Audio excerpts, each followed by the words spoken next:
औज़ुबिल्लाहिमिनश्शैतानिर्रजीम बिस्मिल्लाहिर्रहमानिर्रहीम। अस्सलाम वालेकुम स्टूडेंट्स।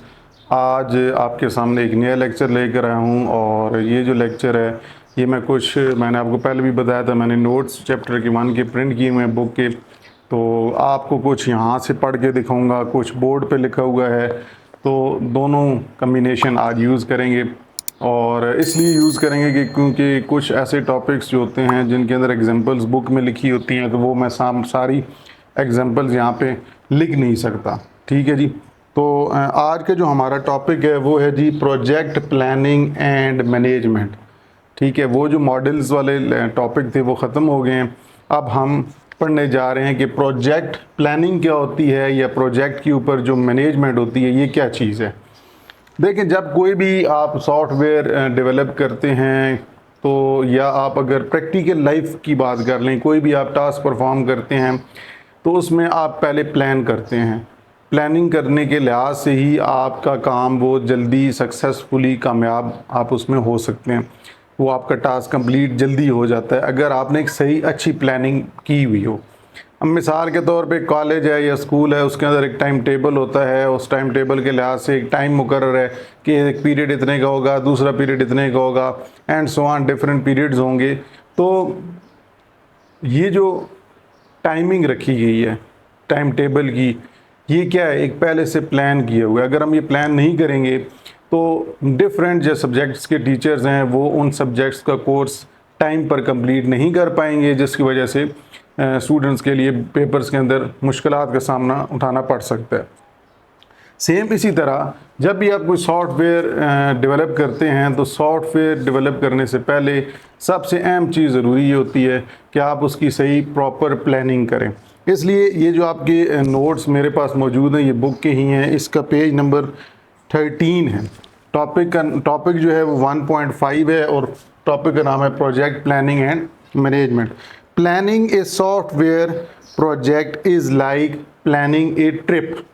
जिस तरह आप एक ट्रिप के लिए प्लान करते हैं जी, आपने कहीं मरी जाना है, आपने नारायण खान जाना है, आपने लाहौर जाना है, मतलब आप किसी भी इलाके में ट्रिप के लिए जाते हैं तो आप उससे पहले क्या करते हैं, ट्रिप का प्लान करते हैं कि हमने प्लान करना है, हमने कहाँ जाना है, कितने टाइम रुकना है, क्या खाने के लिए लेके जाना है, सो ऑन वगैरह।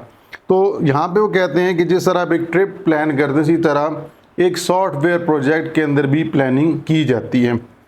अब यहाँ पे लिखा हुआ है कि in project planning you need to know, आपको ये प्रोजेक्ट प्लानिंग के अंदर जानना बहुत ज़रूरी है, वेयर यू आर गोइंग, आप कहाँ जा रहे हैं, मतलब जो आप सॉफ्टवेयर डेवलप करने जा रहे हैं वो कैसे बनने जा रहा है, how long it will take, कितना वक्त उस प्रोजेक्ट को कंप्लीट करने में लगेगा, and how much it will cost, और उसके लिहाज से कितनी उस बजट, कॉस्ट मतलब कितनी आपके पैसे इस्तेमाल होंगे, कितना बजट आपको रखना पड़ेगा उस प्रोजेक्ट को कंप्लीट करने में। तो यहाँ पर प्रोजेक्ट प्लानिंग के अंदर मेन 3 चीज़ों के ऊपर फोकस किया गया है कि आप क्या बनाने जा रहे हैं, उसके बाद how long it will take, कितना टाइम आपको लगेगा, और कितना उसका बजट होगा। ठीक है, ये 3 चीज़ें आपने कभी भी किसी भी प्रोजेक्ट पे काम शुरू करने से पहले आपको ये प्लान करना पड़ता है। इसलिए यहाँ पर भी इसी बुक के ऊपर भी यही चीज़ लिखी हुई थी जो मैंने आपको यहाँ पे पढ़ के सुना दिया कि ये जो मैंने पहला जुमला पढ़ा था ट्रिप वाला, उससे अगला जुमला यही था कि प्रोजेक्ट प्लानिंग के अंदर मेन 3 चीज़ें आपने इसके ऊपर आपने सोचना होता है बिफोर स्टार्टिंग द प्रोजेक्ट, कि आपने क्या बनाना है, कितना टाइम लगेगा, और उस पे कितना बजट आपका इस्तेमाल होगा। अब अगला टॉपिक आपका आ जाता है कंप्रीहेंसिव प्रोजेक्ट प्लानिंग। कंप्रीहेंसिव होता है डिटेल में, कंप्रीहेंसिव मतलब डिटेल में। कंप्रीहेंसिव प्रोजेक्ट प्लानिंग के अंदर क्या होता है कि comprehensive project planning involves thinking about all the details of project before you start. Comprehensive project planning के अंदर आप उन चीज़ों के बारे में सारा सोच रहे होते हैं जो आपने सॉफ्टवेयर को डेवलप करने के लिए यूज़ करनी होंगी। मतलब आपने क्या क्या एक्टिविटीज़ परफॉर्म करनी है, क्या क्या आपको उस सॉफ्टवेयर को बनाने के लिए चाहिए होगा, आप उसके बारे में पहले सोचते हैं before you can start any project. इसलिए लिखा हुआ है thinking about all the details of the project. आपने जो प्रोजेक्ट बनाना है उसकी डिटेल्स के बारे में आप जानते हैं बिफोर यू स्टार्ट। अब क्या जानते हैं, यहाँ पर एक आपकी बुक के अंदर लिखा हुआ है कि आप जो कम्प्रिहेंसिव प्रोजेक्ट प्लानिंग के अंदर क्या काम बेसिकली करते हैं, क्या आप उसके ऊपर डिटेल रिसर्च करते हैं। What needs to be done, हम सबसे पहले ये देखते हैं कम्प्रिहेंसिव प्रोजेक्ट प्लानिंग के अंदर कि हमने what needs to be done, हमें करना क्या है। हमने जो प्रोजेक्ट बनाना है इसमें हमने किस तरह का प्रोजेक्ट बनाना है, इसके अंदर क्या रिक्वायरमेंट्स होंगी, ये कैसी इस्तेमाल होंगी, कैसे इसके ऊपर काम किया जाएगा। Who will do it, ठीक है, हमारे पास रिक्वायरमेंट्स आ गई, ये क्या काम कैसे करना है, लेकिन कौन करेगा। Who will do it, कौन लोग करेंगे, कौन लोग इस सॉफ्टवेयर के ऊपर काम करके इस सॉफ्टवेयर को डेवलप करेंगे। And how it will be done, और कैसे ये किया जाएगा, ये कैसे काम इसके ऊपर इम्प्लीमेंटेशन होगी। तो मेन चीज़ कम्प्रिहेंसिव प्रोजेक्ट प्लानिंग के अंदर हम ये देखते हैं कि हमने इस प्रोजेक्ट के अंदर करना क्या है, कौन करेगा और कैसे करेगा। ठीक है, हमने इस प्रोजेक्ट के अंदर जो भी सॉफ्टवेयर डेवलप हम करने जा रहे हैं उसके अंदर वो कह रहे हैं कि हमने करना क्या है, वो सॉफ्टवेयर के अंदर करना क्या है, बेसिकली उसका स्कोप होगा, करना क्या है, फिर उसके बाद कौन इसको डेवलप करेगा और कैसे करेगा। मतलब कैसे से मुराद कोई टेक्नोलॉजी होगी, कोई टेक्निक होगी, कोई प्रोग्रामिंग लैंग्वेज, कैसे करेगा। तो ये डिटेल स्टडी हम करते हैं कि इसके अंदर कम्प्रिहेंसिव प्रोजेक्ट प्लानिंग के अंदर। तो यहाँ पर लिखा हुआ है कि comprehensive project planning involve thinking about all the details of your project before you start. इसके अंदर आप क्या क्या करते हैं, what needs to be done, who will do it, कौन करेगा, and how it will be done, और ये कैसे होगा। अब हम नेक्स्ट जो टॉपिक पढ़ने जा रहे हैं वो है setting project timelines. Setting project timelines. अब देखें, जब आप कोई भी प्रोजेक्ट बनाते हैं तो आप प्रोजेक्ट का एक टाइम मुकर्रर करते हैं, प्रोजेक्ट के अंदर आपने टाइम फिक्स करना होता है। ठीक है, उस टाइम के मुताबिक आप फर्दर उस प्रोजेक्ट के ऊपर काम करते हैं। अगर आपके टाइमलाइंस पहले आपने सेट नहीं किए हुए तो फिर आपके लिए आगे बहुत ज़्यादा मुश्किलात होती हैं, हो सकता है वो टाइम पे कंप्लीट ना हो। इसलिए यहाँ पे लिखा है setting project timelines means deciding how long each part of the project will take. अब देखिए, एक प्रोजेक्ट है उसके अंदर डिफरेंट पार्ट्स हैं, बहुत लार्ज प्रोजेक्ट है, उसको डिवाइड किया गया तो उसके ऊपर डिफरेंट जो पार्ट्स ऑफ द प्रोजेक्ट हैं वो कितना वक्त लेंगे, उस पर कितना वक्त लगेगा उस प्रोजेक्ट को डेवलप करने में।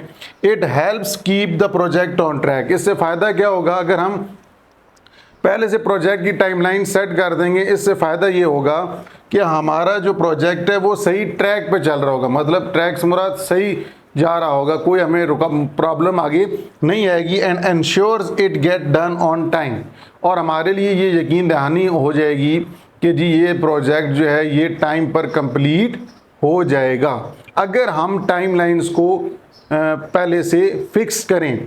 ठीक है, मतलब हम कहते हैं ये जो पार्ट ऑफ द प्रोजेक्ट है ये 15 दिन में कंप्लीट होना चाहिए, अगला पार्ट ऑफ द प्रोजेक्ट 10 दिन में होना चाहिए, अगला उसके बाद 1 महीने में होना चाहिए। अगर हम ये टाइमलाइन एक सेट कर देते हैं तो एक तो डेवलपर्स के लिए भी आसानी हो जाती है कि मैंने इतने वक्त के अंदर ये बना के देना है।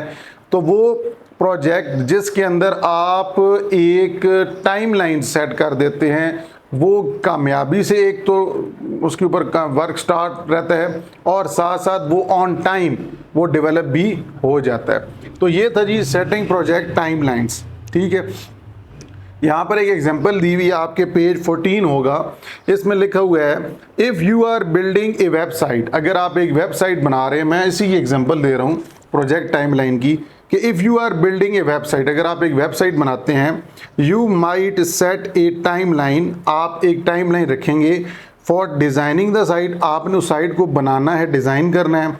Another for writing the content, दूसरा टाइमलाइन ये रखा जाएगा कि आपने उस वेबसाइट के लिए कंटेंट, मुझसे मुराद डाटा क्या लिखना है।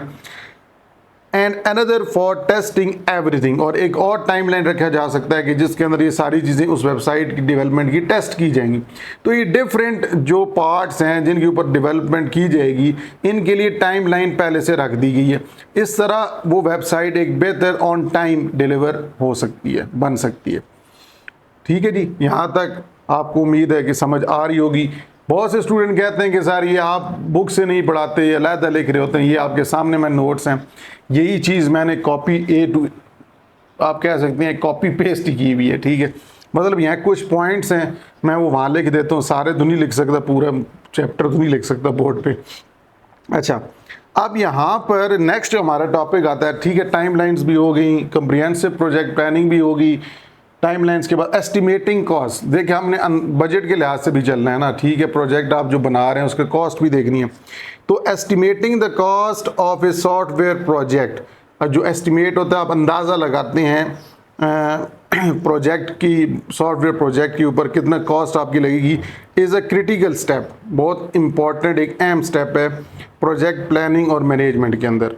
इट इन्वॉल्व्स प्रिडिक्टिंग, आप इसके अंदर प्रिडिक्ट करते हैं, अंदाज़ा लगाते हैं द टोटल एक्सपेंसेस रिक्वायर्ड, कि कितने अखराजात हैं हमें, हमारी कितनी चीज़ें हमें चाहिए होंगी एक प्रोजेक्ट को कामयाबी से कंप्लीट करने के लिए।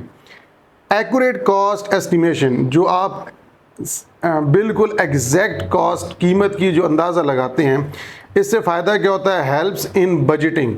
आपका बजट आपको पता चल जाता है कि हमारा बजट कितना होना चाहिए, आपको किन किन चीज़ों की ज़रूरत होगी, रिसोर्स एलोकेशन, मतलब आपको किन किन चीज़ों की प्रोजेक्ट के अंदर ज़रूरत होगी, पहले से आपको अंदाज़ा हो जाएगा इतनी कॉस्ट लगेगी इनकी। एंड सेटिंग रियलिस्टिक एक्सपेक्टेशंस, और फिर आपको एक आप उस पर एक्सपेक्ट करते हैं कि आपके जो प्रोजेक्ट है, वो जो सॉफ्टवेयर आप डेवलप कर रहे हैं, वो एक बेहतर बन सकेगा। अब यहाँ पर कुछ अहम फैक्टर्स हैं जो हम कॉस्ट एस्टिमेशन के अंदर रखते हैं, मतलब जो हम कॉस्ट का अंदाज़ा लगाते हैं, कॉस्ट किन किन चीज़ों के ऊपर कॉस्ट की अंदाज़ा लगाया जाता है, वो अहम फैक्टर्स क्या हैं जिनके अंदर हम कॉस्ट की एस्टिमेशन करते हैं, वो कौन कौन से हैं। तो यहाँ पर तो मैंने सिर्फ नाम लेके हेडिंग्स लिखी है, मैं इनको वन बाय वन पढ़ूंगा। तो ये मैंने भी आपको बता दिया, क्रिटिकल स्टेप होता है एस्टिमेटिंग कॉस्ट। इसके अंदर हम टोटल एक्सपेंसेस कितने हैं प्रोजेक्ट को कामयाबी से कंप्लीट करने के लिए, मतलब उसके अंदर कितने रिसोर्स मैनेजमेंट, कितनी रिसोर्सेज के ऊपर हमें हमारी कॉस्ट लगेगी। फिर आप लोगों को अगर ये सारी चीज़ें पहले से पता होंगी तो आपका एक बजट बेहतर आप उसको हैंडल कर सकते हैं।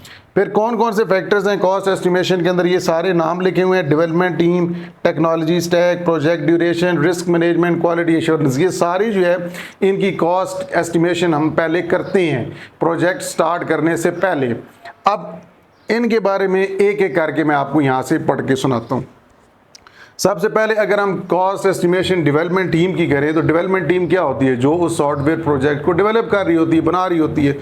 The cost depends on the number of developers. अब यहाँ पर जो बजट के लिहाज से बात करें, जो कॉस्ट है, जो आपके प्रोजेक्ट की जो प्राइस है, कीमत है, तो डेवलपमेंट टीम के अंदर वो कह रहे हैं वो डिपेंड करता है कि डेवलपर्स कितने हैं, उनको बनाने वाले, जो प्रोजेक्ट को बनाने वाला बंदे कितने हैं, डेवलपर्स कितने हैं, देयर एक्सपर्टीज़, उनका तजर्बा कितना है, and their hourly rates. Hourly rates ये होते हैं कि जो कुछ ऐसे डेवलपर्स होते हैं वो कहते हैं हम 1 घंटे में बना के दे देंगे, कुछ कहते हैं हम 2 घंटे में बना के दे देंगे, कुछ होते हैं वो कहते हैं हम टाइम ज़्यादा लेंगे। तो कुछ ऐसे डेवलपर्स भी होते हैं जो टाइम के, मतलब आप कह सकते हैं कि टाइम सेट करके उस टाइम के मुताबिक आपसे चार्ज करते हैं। तो डिफरेंट जो डेवलपर्स होते हैं उनके एक्सपर्टीज़ की बुनियाद पर भी, और उसके बाद वो टीम के अंदर अगर काम करें या वो सेपरेट जिस तरह घंटों के लिहाज से काम कर रहे हैं, तो हमने ये अंदाज़ा पहले लगाना होता है। टीम्स विद स्पेशलाइज्ड स्किल्स में चार्ज हायर रेट्स। ये बड़ी इंपॉर्टेंट बात की है कि ऐसी टीम्स, ऐसे डेवलपर्स जो मिलकर काम करते हैं, जो बहुत ज़्यादा मतलब बहुत ज़्यादा डेवलपर्स हैं और बहुत ज़्यादा हाईली क्वालिफाइड हैं, प्रोफेशनल्स हैं, वो जाहिर सी बात है आपसे चार्ज भी ज़्यादा करेंगे उस प्रोजेक्ट को डेवलप करने के लिए, वो कॉस्ट उसकी ज़्यादा मांगेंगे। तो पहली आपकी जो कॉस्ट एस्टिमेशन हम लगाते हैं अंदाज़ा, वो डेवलपमेंट टीम के ऊपर, कि उसमें किस तरह की कॉस्ट हमने यूज़ करनी है, कितनी यूज़ करनी पड़ेगी, वो डिपेंड करता है डेवलपर्स कितने हैं, उनका एक्सपर्टीज़ वगैरह। फिर दूसरा आ जाता है जी टेक्नोलॉजी स्टैक। ठीक है, ये डेवलपमेंट वाला हमारा हो गया। Technology stack. अब टेक्नोलॉजी स्टैक क्या होता है? द चॉइस ऑफ टेक्नोलॉजी, मतलब आपने कौन सी प्रोग्रामिंग लैंग्वेज यूज़ करनी है, एंड टूल्स, कौन से आपको टूल्स की ज़रूरत पड़ेगी आपको उस सॉफ्टवेयर को डेवलप करने में। कुछ ऐसे सॉफ्टवेयर प्रोजेक्ट्स हैं जिनके अंदर आपको extra software, third party software को ख़रीदना पड़ता है, यूज़ करना पड़ता है, तो उसके लिए आपको कितनी कॉस्ट यूज़ करनी पड़ेगी। सम टेक्नोलॉजीज़ रिक्वायर मोर रिसोर्सेज और स्पेशलाइज्ड नॉलेज। कुछ ऐसी टेक्नोलॉजीज़ भी होती हैं जहाँ पे आपको अलग चीज़ें, मतलब उस थर्ड पार्टी आपको सॉफ्टवेयर ख़रीदने पड़ सकते हैं, तो उस सूरत हाल के अंदर आपका कॉस्ट जो है वो आपको पहले अंदाज़ा लगा लिया जाना चाहिए। तो इसलिए यहाँ पर टेक्नोलॉजी के मुताबिक भी टेक्नोलॉजी चेंज भी हो सकती है, कौन सी टूल्स आपको या कौन से प्रोग्रामिंग लैंग्वेजेस के आपने किस प्रोग्रामिंग लैंग्वेज में वो सॉफ्टवेयर डेवलप कराना है, तो वो अगर डिफरेंट लैंग्वेजेस के डेवलपर्स हैं वो डिफरेंट लिहाज से आपसे चार्ज करेंगे। फिर उसके बाद प्रोजेक्ट ड्यूरेशन, ये टेक्नोलॉजी भी होगी जी। प्रोजेक्ट ड्यूरेशन, प्रोजेक्ट की टाइमिंग, कि longer projects generally incur higher cost due to prolong resource engagement and potential changes in scope. वो कह रहे हैं जो बड़े प्रोजेक्ट्स होते हैं, लॉन्गर प्रोजेक्ट्स होते हैं, जिनके ऊपर मतलब आप कह सकते हैं साल या दो साल या इतना बड़े प्रोजेक्ट्स, मतलब उनके ऊपर इतना वक्त लग सकता है, तो उनके अंदर जाहिर सी बात है आपको बहुत सी ज़्यादा रिसोर्सेज चाहिए होंगी, चीज़ें, टूल्स चाहिए होंगे, तो उनके लिए वो ज़्यादा बजट आपका इस्तेमाल होगा। स्मॉल जो प्रोजेक्ट्स होते हैं 2 से 3 महीने के, उनके अंदर कॉस्ट की एस्टिमेशन सेपरेट होती है, लॉन्गर प्रोजेक्ट्स के अंदर उसकी एस्टिमेशन अलग होती है। तो नेक्स्ट बात करते हैं रिस्क मैनेजमेंट। ठीक है, रिस्क मैनेजमेंट बहुत ज़रूरी है। ठीक है, आगे एक टॉपिक ये है भी, अगला टॉपिक आपका आ जाता है रिस्क असेसमेंट एंड मैनेजमेंट। ये इंशाल्लाह नेक्स्ट वीडियो इसके ऊपर मैं बनाऊंगा, अभी हम सिर्फ इसी को थोड़ा फॉलो करते हैं। रिस्क मैनेजमेंट क्या होता है? Identifying the potential risk and their mitigation strategies. सबसे पहले आपने अपने प्रोजेक्ट के ऊपर काम करने से पहले आपने ये अंदाज़ा भी लगाना होता है, प्रेडिक्ट करना होता है कि रिस्क आने के चांसेस भी हैं, रिस्क भी हमें लेना पड़ सकता है। तो हम सबसे पहले ऐसा अहम जो रिस्क जो हमारे सॉफ्टवेयर के अंदर मतलब हमें ज़रूरी है, लेने पड़ सकते हैं, तो हम सबसे पहले उनको आइडेंटिफाई करते हैं और फिर डिफरेंट स्ट्रेटजीज़ लगाते हैं कि उस रिस्क की मदद से उन रिस्क असेसमेंट को यूज़ करते हुए हम उस रिस्क को कम कर रहे हैं ताकि हमारे प्रोजेक्ट के ऊपर उसका असर न पड़े। लेकिन इसके लिए भी जो रिस्क की असेसमेंट करेंगे उनको अलहदा से चार्ज करना पड़ेगा, क्योंकि वो उसकी असेसमेंट करेंगे, तो ये एक अलहदा एक शोबा है।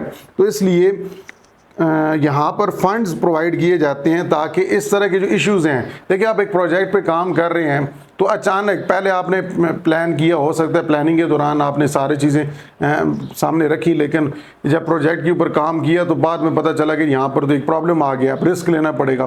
तो ये अनफोरसीन इश्यूज़ होते हैं, ऐसे इश्यूज़ जो हो सकता है ड्यूरिंग डेवलपमेंट करते करते अचानक आ जाए। पहले आपने ये सोचो कि और ये कि इस तरह के काम करेंगे तो कोई प्रॉब्लम नहीं आएगी, लेकिन जब हम डेवलपमेंट कर रहे होते हैं तो इस तरह के अनफोरसीन मतलब ऐसे आपने जो इश्यूज़ आ जाते हैं जो आपने कभी सोचे भी नहीं होते, तो वो इश्यूज़ सामने आ जाते हैं और फिर उन इश्यूज़ को सॉल्व करना पड़ता है। आखिरी आ जाता है क्वालिटी एश्योरेंस। क्वालिटी एश्योरेंस के अंदर हम ये अलहदा मतलब डेवलपर्स होते हैं, मतलब आप कह सकते हैं कि ये टेस्ट करते हैं, बग फिक्स करते हैं अगर कोई प्रॉब्लम्स हैं, और ये यकीन दहानी दिलाते हैं कि जो सॉफ्टवेयर है वो क्वालिटी स्टैंडर्ड्स को फॉलो कर रहा है या नहीं, मतलब जो क्वालिटी एक सॉफ्टवेयर की होनी चाहिए क्या उस तरह वो उस पर काम कर रहा है, यूज़र की नीड्स एक्सपेक्टेशंस के मुताबिक है या नहीं। तो इसके लिए वो उसके अंदर टेस्टिंग करते हैं, क्वालिटी एश्योरेंस, क्वालिटी टेस्टर्स होते हैं। ये आपको प्रोडक्ट की क्वालिटी को यकीन दहानी दिलाने के लिए टेस्टिंग करते हैं, तो इनकी भी अलहदा से चार्जिंग होती है, कॉस्ट इनकी भी यूज़ की जाती है। आखिरी ये तो आपका टॉपिक यहाँ पे कंप्लीट हो जाता है। इसके बाद एक एग्जांपल है, एग्जांपल आप खुद स्टडी कीजिएगा। उसके बाद एक इम्पॉर्टेंट इन्फॉर्मेशन जो कि है पेज नंबर 15 पे, पेज नंबर 15 पर ये टिड बिट्स है कि यू डू नॉट, अगर आपने कोई भी, बहुत से स्टूडेंट कहते हैं हमने एक सॉफ्टवेयर डेवलपमेंट के अंदर काम करना है तो क्या हमें प्रोग्रामिंग लैंग्वेज का सीखना ज़रूरी है, तो उसके लिए यहाँ पर एक इन्फॉर्मेशन लिखी हुई है कि you do not need programming to start software development project. आपको सॉफ्टवेयर डेवलपमेंट प्रोजेक्ट को स्टार्ट करने के लिए किसी प्रोग्रामिंग की ज़रूरत नहीं है। You can post your idea on freelancing platforms मुख्तलिफ, फाइबर, अपवर्क, ठीक है। वहाँ पे आप अपना जो आइडिया है, आपको जो सॉफ्टवेयर बनाना चाहते हैं वो वहाँ पे शेयर कर दें, तो वहाँ पे मुख्तलिफ जो डेवलपर्स हैं वो उसके ऊपर बिड लगाते हैं और वो आपके लिए सॉफ्टवेयर डेवलप करके दे देते हैं। तो इस तरह आप अपना जो आइडिया है उसको एक रियलिटी के अंदर कन्वर्ट करके दे सकते हैं, अगर आपको प्रोग्रामिंग लैंग्वेज नहीं भी आती। ठीक है, तो आज की वीडियो यहाँ पे ख़त्म करते हैं। तो इंशाल्लाह नेक्स्ट वीडियो में आपसे मुलाकात होगी। तब तक के लिए अल्लाह हाफ़िज़।